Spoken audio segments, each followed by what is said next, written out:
ఓం నమో నారసింహాయ.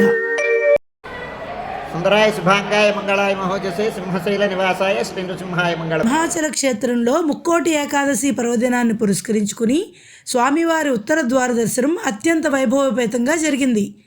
రాష్ట్రం నలుమూలల నుండి అనేక మంది భక్తులు తరలివచ్చి స్వామివారిని దర్శించుకున్నారు. ఆ విశేషాలను ఆచార్యుల వ్యాఖ్యానంతో మీకు అందిస్తోంది సింహగిరి శ్రీ వైకుంఠనారాయణుల అలంకారంతో శేషవాహనం పైన స్వామి వేంచేస్తున్నాడు. చూడండి, భోగమంటపంలో నుంచి పైకి వచ్చినటువంటి స్వామిని చూడండి. వైకుంఠ ద్వారంలోంచి స్వామి వచ్చినటువంటి ఆ సొగసు వర్ణనాతీతమైనటువంటి వైభవంతో స్వామి వేంచేస్తున్నారు. అక్కడి నుంచి పరిక్రమణం చేస్తారు, బేడా పరిక్రమణం. ఆ బేడా పరిక్రమణం జరుగుతోంది. స్వామి వేంచేస్తూ అష్టదిక్కులలోనూ స్వామికి ఉపచారాలు చేస్తున్నారు, రాజోపచారాలు, షోడశోపచార అర్చనం జరుగుతోంది. తాంబూలం సమర్పిస్తున్నారు, నివేదనాలు సమర్పిస్తున్నారు, వెడియప్పం సమర్పిస్తున్నారు. నివేదనం అయిన తర్వాత స్వామి చెక్కిళ్ల యొక్క సొబగుల్ని, మందహాస సుందరుడు గోవిందరాజస్వామి యొక్క చెక్కిళ్ల సొబగులు కనిపించడం కోసమని మంగళ నీరాజనం ఇస్తున్నారు. దర్శించండి. ఆ నీరాజనపు కాంతులలో స్వామిని సేవిస్తే ఒళ్ళు జలధరిస్తుంది, ఒళ్ళు మరచిపోతాం, తన్మయీభూతులమవుతాం. చూడండి, ఆస్థాన మంటపంలోకి వేంచేస్తున్నారు స్వామివారు.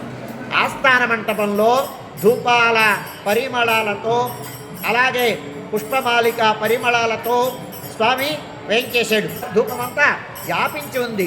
ఎలాగైతే గరుడ వాహన ఆరూఢుడై స్వామి వస్తుంటే మేఘాల చాటున ఎట్లాగుంటాడో, నీలమేఘ సుందరుడు అయినటువంటి స్వామి వస్తున్నటువంటి సన్నివేశం దర్శింపబడుతోంది, కన్నులకు కడుతోంది. చూడండి, అట్లాంటి స్వామి వచ్చిన తర్వాత ఆలయ ఉత్తర గోపురంలో స్వామిని వేంచేపు చేసుకొని అక్కడ ఆనువంశిక ధర్మకర్తలైనటువంటి రాజావారు కోసపాటి అశోక గజపతి రాజువారి కుటుంబం దర్శనం చేసుకుంటారు. ఆనవాయితీ సంప్రదాయం, అనూచానంగా వస్తున్నటువంటి సంప్రదాయం.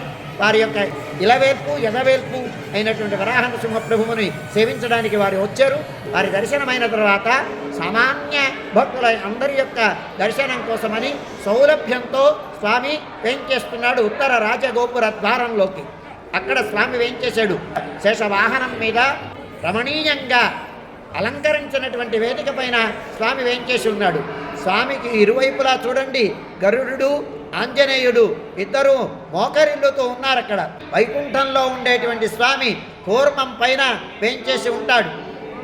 ఆ దివ్యలోకంలో, ఆ దివ్యలోకం పైన మణిమయమైనటువంటి మంటపం, దాని మీద ధర్మాధిపీఠం పద్మ ఆకారంలో పీఠం ఉంటుంది.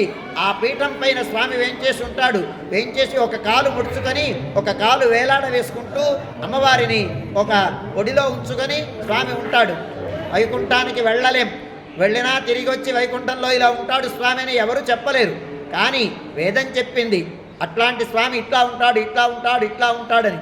అలా వచ్చినటువంటి వర్ణించినటువంటి వైభవాన్ని, ఆ వర్ణనానికి అనుగుణంగా ఇక్కడ స్వామి యొక్క శ్రీకార్యపరులు అలంకారం చేశారు. వైకుంఠంలో ఉండేటువంటి స్వామిని సేవిస్తే ఏ రకమైనటువంటి ఫలితం వస్తుందో, భూమండలంలో, భూలోకంలో, సింహాచలంలో, ఈ ఉత్తర ద్వారంలో వెంచేసి ఉన్నటువంటి స్వామిని దర్శిస్తే ఆ ఫలితం వస్తుంది. వైకుంఠలోకంలో ఉండేటువంటి 33 కోట్ల దేవతలు సేవించారట ఉత్తరాభిముఖులుగా ఉండేటువంటి స్వామిని. అలా దర్శనం అనుగ్రహించేట స్వామి. అలా అనుగ్రహించినటువంటి దర్శనంతో ఏ ఫలితం వస్తుందో, ఇవాళ ఉత్తర ద్వారం గుండా వేంచేసి ఉత్తరాభిముఖుడైనటువంటి స్వామిని సేవిస్తే ఆ ఫలితం వస్తుందని శాస్త్రం చెప్తోంది, సంహితలు చెప్తున్నాయి. అట్లాంటి స్వామిని సేవించిన తర్వాత ఉపచారాన్ని స్వీకరించి భక్తులను అనుగ్రహించడానికి దర్శనమిస్తున్నాడు. 5:30 గంటల నుంచి 11:30 గంటల వరకు స్వామి దర్శనం కొనసాగుతోంది. అదైన తర్వాత స్వామి యొక్క తిరువీధిని సేవిస్తున్నాం మనం. 11:30 గంటలకి తిరువీధి మహోత్సవం ప్రారంభమవుతోంది. ఆ తిరువీధికి వేయించేసినప్పుడు ఉత్తర ద్వారం నుంచి బయలుదేరి రాజగోపురం ముందుకి వస్తున్నారు.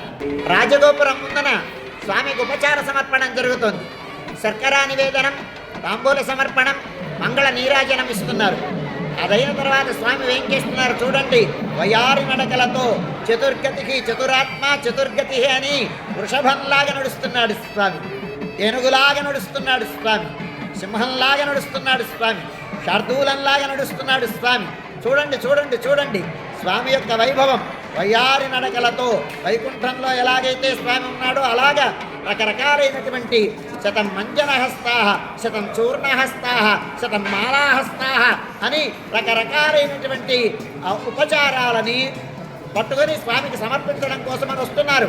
భక్తులందరూ స్వామిని దర్శిస్తున్నారు. చూడండి స్వామి యొక్క వైభవాన్ని, ఆ మోహనమైనటువంటి మూర్తిని దర్శిస్తూ అలా రెప్పవేయకుండా చూస్తున్నారు ప్రజలందరూ. మాలాకారులైనటువంటి వాళ్ళు మాలాలను సమర్పణం చేస్తున్నారు. సంకీర్తన పరులైనటువంటి వాళ్ళు సంకీర్తనాన్ని జరుపుతున్నారు. అలాగే కోలాటాలు చేస్తున్నారు, నాదస్వర వాద్యాలు చేస్తున్నారు. అలాగే స్వామి ముందు అనూచానమైనటువంటి సంప్రదాయం సింహాచలంలో భైరీ వాద్యాలు, గౌరీకాహళ, వీరకాహళ, అలాగే తిరుచూర్ణాలు, శంఖాలు, జయగంట, తంబుర్చి మొదలైనటువంటి వాద్య విశేషాలతో స్వామి ఊరేగుతున్నాడు. వెనకాల స్వామి యొక్క చతుర్వేద పారంగతులైనటువంటి వేద విధులైనటువంటి వాళ్ళు వేదపారాయణం చేస్తున్నారు. ఈ వైభవం చూడదాల్సినదే తప్ప చెప్పనలవకానటువంటిది. అట్లాంటి తిరువీధి మహోత్సవాన్ని జరిపించుకొని స్వామి సోమవీధి, సూర్యవీధి అని 2 వీధులలో ఊరేగుతాడు. ఎవరికి తెలియనటువంటి విషయం ఇది. ఈ క్షేత్రంలో 2 వీధులు ఉన్నాయి. నగరం ఉండేది. ఆ నగరం ఉన్న సందర్భంలో సోమవీధి, సూర్యవీధి అని వ్యవహారం ఉండేది. శాసనాలలోకి వెళితే ఈ విషయం తెలుస్తుంది. సూర్యవీధి నుంచి బయలుదేరి సోమవీధి గుండా స్వామి వచ్చి ఆలయం లోపలికి ప్రవేశిస్తున్నారు.